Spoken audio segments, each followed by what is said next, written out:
Good morning students, welcome to veracity English classes. मैं Manish sir आज आप लोगों के लिए फिगर ऑफ स्पीच का पार्ट 3 लेकर के आया हूँ। इससे पहले हम पार्ट 1 और पार्ट 2 को कंप्लीट कर चुके हैं, जिसकी लिंक मैंने डिस्क्रिप्शन में डाल दी है।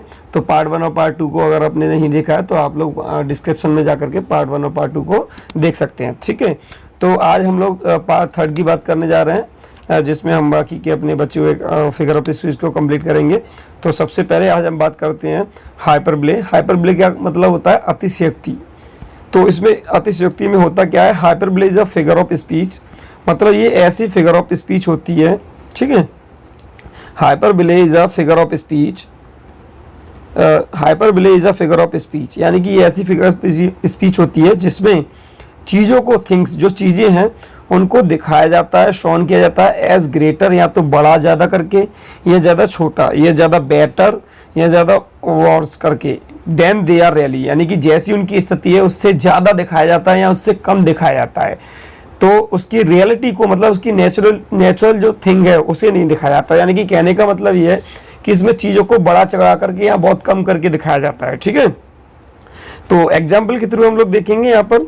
तो सबसे पहले एग्जाम्पल हमारा है river of blood flood in the battle, यानी कि जो युद्ध हुआ था जब, जैसे कि महाभारत मान लीजिए, तो महाभारत के युद्ध में रिवर्स ऑफ ब्लड, जो नदी की जो खून की नदियाँ थी वो बह गई।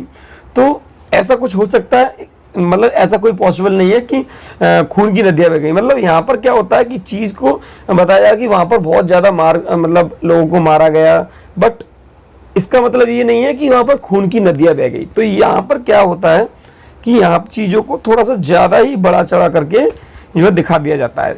तो यहाँ पर मैंने एक पिक दी है, देखिए, देख लीजिए। तो देख लीजिए, यहाँ पर नदी दिख रही है आप लोगों को, लाइक अ रिवर ब्लड, एक खून की नदी की तरह दिख रही है। बट ऐसा कभी भी पॉसिबल नहीं हो सकता है कि कभी भी किसी युद्ध में खून की नदियाँ बह जाए। ठीक है, चलिए question number 2, she wept ocean of tears, मतलब जब किसी लड़की की विदाई हुई तो वो जो है ओशन ऑफ टीयर्स, मतलब इतना रोई कि मतलब एक आंसुओं का एक समुद्र बन गया। तो ऐसा पॉसिबल है? नहीं, कभी हो ही नहीं सकता है ऐसा पॉसिबल। तो यहाँ पर मतलब चीज़ को क्या हुआ है, बढ़ा करके ज़्यादा बता दिया गया। यहाँ पर देख लीजिए, यहाँ ocean of tears, ocean of tears यानी कि आंखों, जो आंखों से निकलने वाले जो आंसू थे उनसे नदियाँ, मतलब समुद्र बन गए। तो इट्स नॉट पॉसिबल। तो यहाँ पर आप लोगों को दिख भी रहा होगा, एक मैंने ओशन बनाया है यहाँ पर, देख लीजिए, और ये यहाँ पर एक आई है। तो यहाँ पर इसमें से आई में से आंसू निकल करके एक समुद्र बन गया, जो कि इट्स नॉट पॉसिबल। ठीक है, तो यहाँ पर चीज को क्या किया है, थोड़ा सा बड़ा रूप, मतलब बढ़ा करके दिखा दिया गया है। तो यही, इसी को क्या कहते हैं हम? हाइपरबले। ठीक है, चलिए नेक्स्ट एग्जाम्पल। एग्जाम्पल 3 क्या कह रहा है? The 10,000 saw I at a glance, मतलब एक क्षण में, मतलब एक झलक में मैंने 10,000 लोगों को, हजारों लोगों को देख लिया। तो ऐसा पॉसिबल है? हम 10 लोगों को नहीं देख सकते हैं एक बार में, तो 10,000 लोगों को कैसे देखेंगे? तो यहाँ पर क्या कर दिया है, बहुत ज्यादा सीरियसली ना लेते, मतलब ज्यादा बढ़ा दिया है, 10,000 आई सो इट्स नॉट पॉसिबल। सो यहाँ पर क्या है, एग्जाम्पल भी दिख रहा है यहाँ पर, देखिए कितनी भीड़ है, मतलब लाखों हजारों लोगों में भीड़ है, जिससे अगर एक बंदा चाहे तो एक बार में नहीं देख सकता, इट्स नॉट पॉसिबल। तो यहाँ पर चीज को क्या है, कॉम्प्लिकेटेड, मतलब ज्यादा बढ़ा दिया है, जो कि पॉसिबल नहीं है। तो यहाँ पर क्या होगा, ये हमारा हाइपरबले होगा। तो जब कभी भी आपको ऐसी चीज दिख जाए जहां बात थोड़ी सी बड़ी दिख रही है या बहुत कम दिख रही है, मतलब जैसा कि उसकी नेचुरल चीज है, तो समझ लिए दैट्स अ हाइपरबले। ओके, चलिए नेक्स्ट वन। यहाँ पर एक एग्जाम्पल और है, I have not seen my friend for ages, मतलब मैंने अपने मित्रों को एजेस, मतलब कई युगों से नहीं देखा है। मतलब युग मतलब 100 साल, 200 साल, 300 साल से मैंने अपने फ्रेंड को नहीं देखा है। It's not possible. ऐसा हो सकता है? अभी आदमी 1 हफ्ते, 2 हफ्ते, 3 हफ्ते नहीं देखेगा, 1 साल नहीं देखेगा, 2 साल नहीं देखेगा, बट उसने क्या कहा है, युगों युगों से नहीं देखा है। तो इसका मतलब उसने बात को बहुत ज्यादा बढ़ा चढ़ा करके एजेस बोल दिया, मतलब बहुत ज्यादा बढ़ा दिया। तो ये जो है हमारा हाइपरबले हो जाएगा। जैसे कि मैंने अपने फ्रेंड का एक फोटो ले रखा है इसमें, जिसमें दिखा है। तो अब ऐसा पॉसिबल नहीं हो सकता कि मैं अपने फ्रेंड को युगों युगों से नहीं देखा हो। ठीक है, तो नेक्स्ट देखते हैं हम लोग। अब इसमें बात करते हैं हम एपोस्ट्रोफी की। एपोस्ट्रोफी में क्या होता है, इसमें संबोधन करते हैं, यानी कि किसी चीज को हम संबोधित यानी पुकारते हैं। ठीक है, उसे हम एपोस्ट्रोफी बोलते हैं। तो यहाँ पर देख लीजिए, apostrophe is a figure of speech in which absent or dead person, in which absent or dead person, absent or dead person and inanimate objects, मतलब जो बनी हुई चीजें हैं, मतलब निर्मित चीजें हैं, और एन एब्स्ट्रैक्ट आइडिया, और मतलब जो हमारे विचार हैं, यानी कि इसमें अनुपस्थित चीजें हैं, मरी हुई चीजें हैं, इनिमेट चीजें हैं, इनएनिमेट चीजें हैं और एब्स्ट्रैक्ट आइडियाज हैं, उनको जो है संबोधित किया जाता है। ठीक है, तो यहाँ पर एग्जाम्पल से देख लेते हैं किस तरीके से। तो देखिए, ओ सॉलिट्यूड वेयर आर दाय चार्म्स, वो कह रहा है, कवि कह रहा है, इसमें ये थोड़ा लिटरेचर से लिया गया है, तो उसमें कह रहा है हो सॉलिट्यूड, सॉलिट्यूड का मतलब होता है अकेलापन, लॉनलीनेस। ठीक है, तो वो कह रहा है कि हे अकेलेपन, वेयर आर दाई चार्म्स, तुम्हारा जो आकर्षण था, जो तुम्हारा अट्रैक्शन था, वो कहाँ है अब। ठीक है, जैसे कि इस एग्जाम्पल में दिख रहा है, एक व्यक्ति आराम से अकेला बैठा है, तो बोला जा रहा है कि हे अकेलेपन, वो कह रहा है कि हे मेरे अकेलेपन, जैसे तू पहले था, जैसे तेरा आकर्षण था पहले, वो कहाँ है। तो यहाँ पर उसने एक फीलिंग्स को, एक एब्स्ट्रैक्ट आइडिया को जो है उसने संबोधित किया है। तो ये क्या होगा, हमारा एपोस्ट्रॉफी। और इसमें आप लोग देख सकते हैं एक्सक्लेमेटरी मार्क्स लगा होता है। ठीक है, तो ज्यादातर ये पहचान में आ जाते हैं। ठीक है, तो एग्जाम्पल नंबर नेक्स्ट देखते हैं। O grave where is thy victory.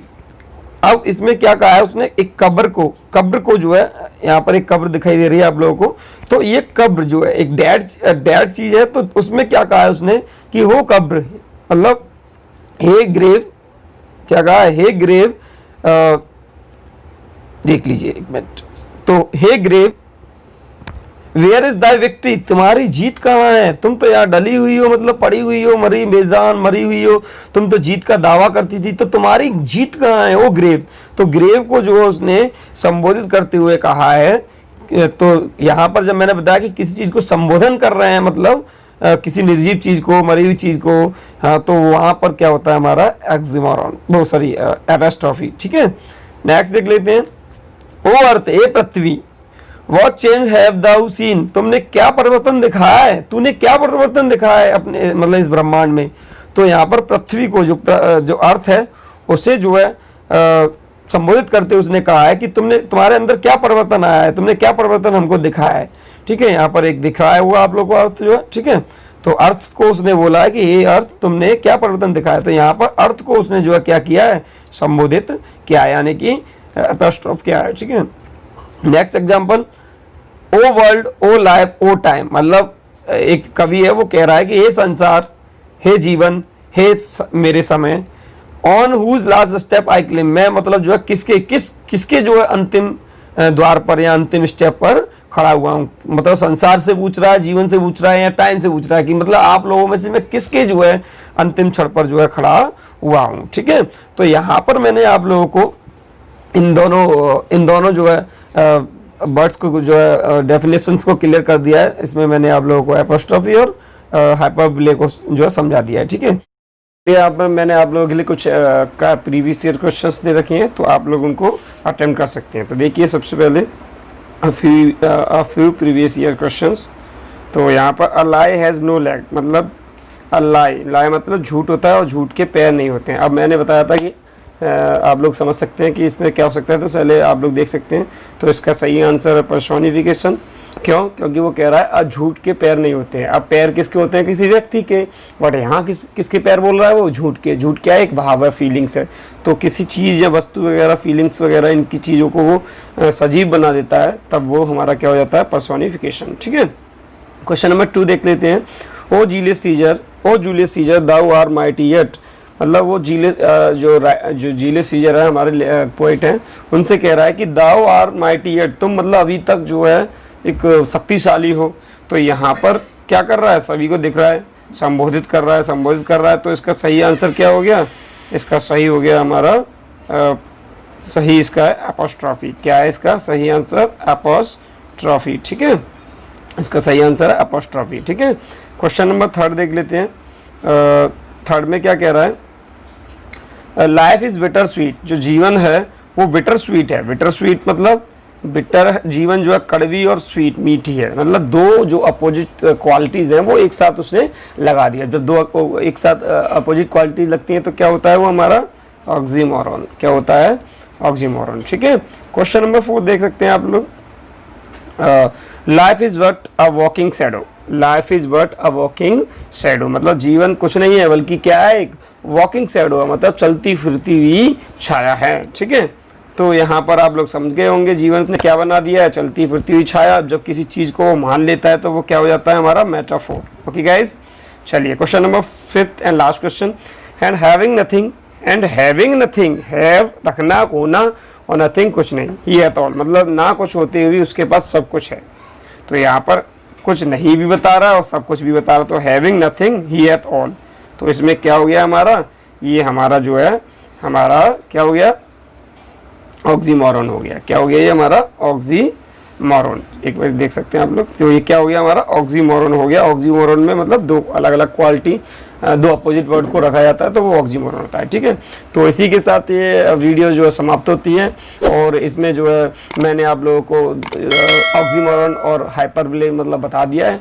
तो बाकी की जो भी मतलब फिगर ऑफ स्पीच है वो मैं नेक्स्ट वीडियो में बताऊंगा। तो अगर आपको ये वीडियो अच्छी लगी है तो प्लीज़ इस वीडियो को लाइक ज़रूर कीजिए। और अगर आप इस चैनल पर पहली बार आए हैं और यहाँ अपने इस चैनल को अभी तक सब्सक्राइब नहीं किया है तो प्लीज़ इस चैनल को सब्सक्राइब करें।